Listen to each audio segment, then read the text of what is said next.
Alright, what is good, ladies and gentlemen? It is the Mass Ranker back again with another ranking, and today we are doing a ranking for the Ace Ventura films. This is the second ranking I'm doing for a trilogy. I think the first one I did was for the Stuart Little movies, and so yeah, it's going to probably not take too long because it's only 3 films in the franchise. I think there is supposed to be, I'm pretty sure on the Wikipedia it stated that there is another Ace Ventura film in development, so yeah, hopefully Jim Carrey returns for that, unlike in the third film.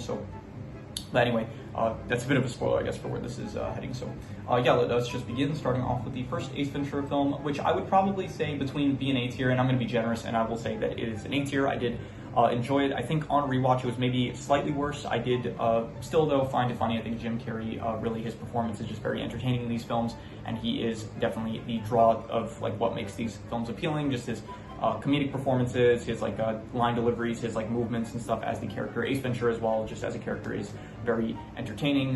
Yes, a lot of it is due to just Jim Carrey's performance, but it is also an interesting kind of character. This guy that is a very knowledgeable when it comes to pets and animals in general, and so I think it was good. And yeah, I was, even on rewatch, I was interested in the mystery because I didn't fully remember the full picture of the mystery. So overall, I would say it is an A tier film. There is some stuff that I felt like didn't age well. If you want to hear more about that, then I recommend you just check out my review. I don't really want to get into it so much now. So yeah, I would give it A tier, I'd say.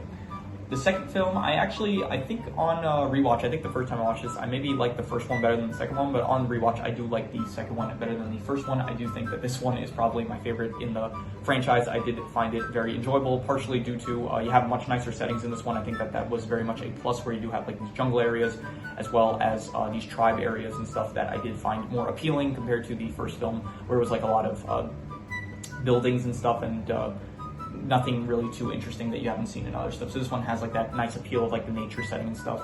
There's still a lot of great bits in this. Jim Carrey's performance is once again great. There's a lot of funny moments. The secret agent man scene, that was great. I loved it. The White Devil scene, where it's Jim Carrey's doing all the trials and stuff. The monk scene. It is just a lot of memorable stuff in this film that I overall found.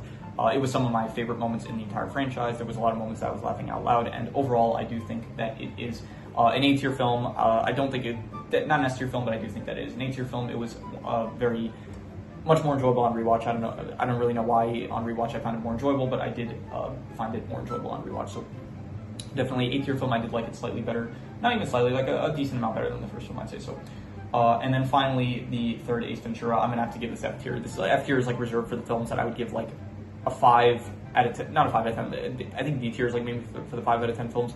But the tiers that if I consider a film negative, that's an F tier film, and I did not like this film. It was not very enjoyable. I just didn't think that. Once again, I think the big appeal of the first 2 films is Jim Carrey's performance, and he is such a great, charming and comedic actor that the film that transfers over to the character of Ace Ventura, and it makes these films a pleasure to watch. But when you get to this film, you don't have Jim Carrey anymore. It's also very much more trying to appeal to a younger audience, and it just did not feel like it carried the same energy that the first 2 films had, and so overall I don't think that it really worked for me. Maybe for younger kids it maybe was more enjoyable, but I did not really think that it worked.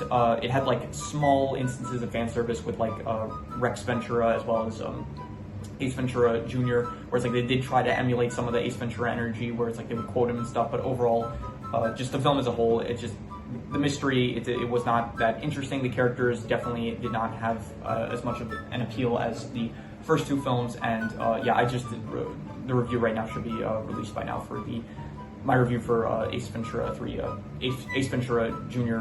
Pet Detective, yeah. So if you want to hear more of my thoughts on that, I recommend, if you want to hear, as usual, if you want to hear any of my thoughts on any of the films, then I recommend you check out my reviews for the full in-depth breakdown of, I guess, it's a very not in-depth breakdown. I'm not inspecting and analyzing the films to a molecular level to see what makes the film good or not good. But it's a very not surface level. I'd say I do a decent amount of. It's my opinion. It's what I thought about the film, basically, and it's I get into it with the aspects that I liked and stuff. It's if you're watching this channel, you've probably seen some of my other videos. This is probably not your first video on the channel, so if you are new here, then welcome to the channel. I hope that you are enjoying the content, and yeah. So, all right, I'm recording this actually after I finished doing the character ranking video, which should probably be out by now by the time you're seeing this. So, But yeah, I did end up forgetting to give my overall like ranking for the franchise as a whole. And I think overall, I would say that like the first two films, they're probably like, I think the second film, I think I ended up giving like a 7.5 out of 10. I think I gave the first film like a 7 out of 10, and I think the third film I gave a 4 out of 10. So I'm not gonna do like a average. I don't average out that. I just do it like off the top of my head. So I think overall I would give the franchise like I think I would say like a 6.5. It's definitely the third film is the one that is like weighing it down a lot, but I think I would say between like a 6 to a 6.5. I think the franchise is between above average and good, but you know what? Fine, I'm gonna be harsh Actually, I'm just gonna go in between. I'm gonna say that if you take out the third film, it's like probably more like a 7 to a 7.5 franchise because of like the average of the first two films. But without the third film really does weigh it down. So I'm going to say like I am it is the whole franchise as a whole. So I'm just gonna say a 6 out of 10. Then I'm gonna be harsh with this. The third film really does weigh down the score, but I would give it like franchise as a whole. I would say like a 6 out of 10. I think it's above average. Definitely, it is. The third film is holding it back from being like much better. So 6 out of 10. I'll give it above average. So back to the video. But yeah, overall, this is my tier list of the Ace Ventura films. I thought that the first two were pretty good, I'd say, like overall, like A tier films, and then the newest one just did not work for me. So, but yeah, this is my tier list of the Ace Ventura films. So if you have any recommendations, any shows, movies, video game stories, anime, web series, anything that you want me to review or rank or compare rankings, it does not have to be media related. It can be anything. Leave it in the comments, and I will maybe possibly check it out. But with that said, that is pretty much all there is to it. So let's leave it at that.